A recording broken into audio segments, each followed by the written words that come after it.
Hello everyone, welcome to my mini blog. মোৰ আজিৰ আকৌ এটা নতুন মিনি ব্লগৰ সৈতে আপোনালোকৰ মাজত আৰু এই ভিডিঅটো বাৰু মোৰ 2 দিন মান আগৰে হয় যেহেতুকে পিঠা বনোৱা 2 দিন মান হলে কিন্তু মোৰ ভিডিঅটো আপলোড কৰাহে হোৱা নাছিল মানে মই পাহৰিছিলোৱে যে মই পিঠা বনোৱাৰ টাইমত এটা ভিডিঅ বনাইছিলো তো আজি মোৰ হঠাতে মনত পৰিল তো পৰি পিনে মই ইপিনে ভিডিঅটোত ভইচ ওভাৰ দি পিনে আপলোড কৰি দিলো যদি ভিডিঅটো চাই ভাল লাগে প্লিজ লাইক কৰিব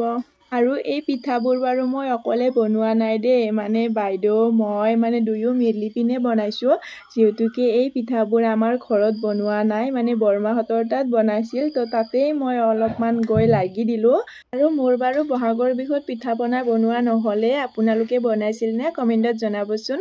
আৰু মোৰ বাৰু ডেইলি ব্লগ দিয়া নহয়ে মাজতে 2 দিন মান দিছিলো বাৰু ডেইলি ব্লগ কিন্তু এতিয়া মোৰ বনোৱা মানে নহয়ে আপোনালোকে যদি কয় মানে চাব বিচাৰে যদি মোৰ ডেইলি ব্লগসমূহ মই আনিবলৈ চেষ্টা কৰিম তো আজিৰ ভিডিঅটো এইখিনিয়ে যদি চাই ভাল লাগিল প্লিজ লাইক কৰিব আজিলৈ আহিছো বাই